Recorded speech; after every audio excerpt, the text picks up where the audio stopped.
गडचिरोली एक असा दुर्गम व माओवादग्रस्त जिल्हा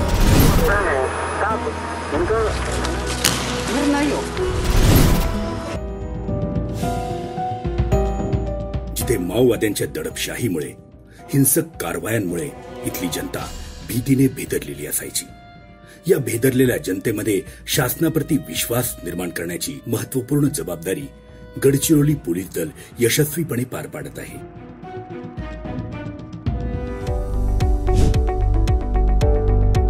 हा विश्वास निर्माण करण्याचं काम नेहमी आव्हानात्मक असतं। मागील लोकसभा सार्वत्रिक निवडणूक 2024 मध्ये हे आव्हान गडचिरोली पोलीस दलाने यशस्वीरित्या पूर्ण करून त्यावर मात केली आहे आणि आता पुन्हा माओवाद्यांच्या हिंसक कारवायांवर अंकुश ठेवत ही महाराष्ट्र विधानसभा निवडणूक 2024 पार पाडण्यासाठी गडचिरोली पोलिसांनी कंबर कसली।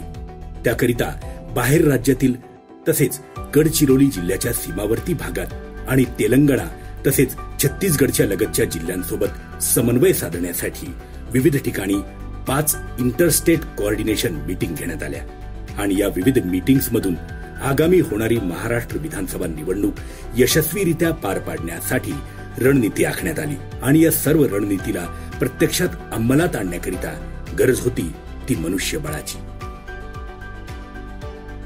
त्याकरिता विविध केंद्रीय व राज्य सशस्त्र पोलीस दलाच्या अर्थात CAPF, SAPF या दलांच्या 111 कंपनी तसेच नागपूर शहर, महाराष्ट्र पोलीस अकादमी नाशिक व पोलीस प्रशिक्षण केंद्र नागपूर अशा विविध ठिकाणांहून एकूण 500 पोलीस अधिकारी आणि अंमलदार तसेच स्थानिक 700च्या वर गृहरक्षक दलाच्या सुरक्षा जवानांसह एकूण 16,000च्या वर सुरक्षा जवानांचा फौजफाटा जिल्ह्यातल्या संपूर्ण मतदान केंद्रांवर तैनात करण्यासाठी दाखल झाला।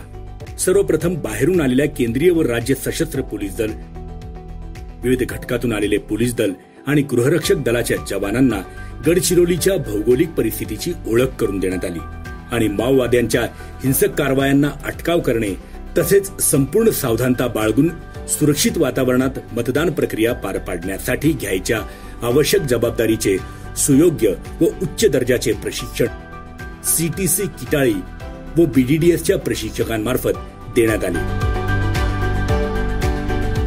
यासोबतच निवडणूक काळात गडचिरोली पोलीस दलातील जवान हे निवडणूक प्रक्रिया शांततापूर्ण वातावरणात व यशस्वीपणे पार पाडण्याकरिता बंदोबस्तात तैनातीत राहणार असल्याने त्यांना स्वतःचे मतदान करता येत नाही। ही बाब लक्षात घेऊन दिनांक 11 ते 13 नोव्हेंबर 2024 या 3 दिवसांच्या कालावधीत गडचिरोली पोलीस दलासाठी टपाली मतदानाची सुविधा उपलब्ध करून देण्यात आली। या सुविधेमुळे एकूण 3201 पोलीस अधिकारी आणि अंमलदार यांनी टपाली मतदानाद्वारे आपला मतदानाचा हक्क बजावला। त्यानंतर प्रशिक्षण पूर्ण होताच विविध सशस्त्र पोलीस दल, विविध घटकांतून आलेले पोलीस दल आणि गृहरक्षक दलाच्या जवानांना विविध वाहतूक साधनांच्या तसेच भारतीय वायुसेनेच्या MI-17 व भारतीय लष्कराच्या ALH हेलिकॉप्टरच्या मदतीने जिल्ह्यातल्या 211 अतिसंवेदनशील मतदान केंद्रांवर हेली ड्रॉपिंगच्या सहाय्याने पोहोचविण्यात आले। यासाठी 7 हेलिकॉप्टर्सची सुविधा करण्यात आली होती। या सर्व प्रक्रियेनंतर दिनांक 20 नोव्हेंबर 2024 दिवस आला तो मतदानाचा। जिल्ह्यातल्या सर्व मतदान केंद्रांवर आकाश मार्गाने देखील सूक्ष्म पाहणी करण्यासाठी अत्याधुनिक 130 ड्रोनसह 5 अँटी ड्रोन आणि सुसज्ज ड्रोन टीम सज्ज ठेवण्यात आले होते। वृद्ध आणि दिव्यांग व्यक्तींसह प्रत्येक मतदाराला सुलभतेने मतदान करता यावे यासाठी पाणी, आडोसा, शौचालय, रॅम्प, स्वयंसेवक यांसारख्या सुविधा देखील निवडणूक यंत्रणेमार्फत उपलब्ध करून देण्यात आल्या होत्या। अशी ही अतिशय दुर्गम भागात माओवाद्यांच्या गडचिरोली जिल्ह्यातली आव्हानात्मक निवडणूक प्रक्रिया माननीय पोलीस अधीक्षक श्री निलोत्पल यांच्या नेतृत्वात आकृतीबद्ध कार्यक्रमाद्वारे कडक सुरक्षा व्यवस्थेत भयमुक्त वातावरणात 20 नोव्हेंबर 2024 ला यशस्वीरित्या पार पडली। या निवडणुकीमध्ये माओवादाची हिंसक वाट सोडून नव्या जीवनाची सुरुवात करणाऱ्या 170 आत्मसमर्पित माओवाद्यांनी देखील मतदान करून आपला मतदानाचा हक्क बजावला। या संपूर्ण प्रयत्नांमध्ये पोलीस दलाला साथ मिळाली ती गडचिरोलीच्या सुजाण जनतेची। मागील लोकसभा निवडणुकीत गडचिरोलीच्या जनतेने 71.88% मतदान करून संपूर्ण महाराष्ट्रात अव्वल स्थान प्राप्त केले होते.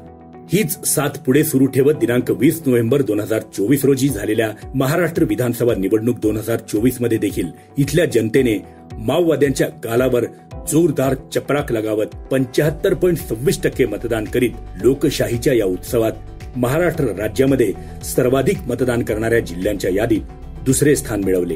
चोख सुरक्षा व्यवस्थेमुळे मतदारांनी मतदानाला उत्तम प्रतिसाद दिला आणि त्यामुळेच मतदानाची टक्केवारी वाढण्यास मदत झाली.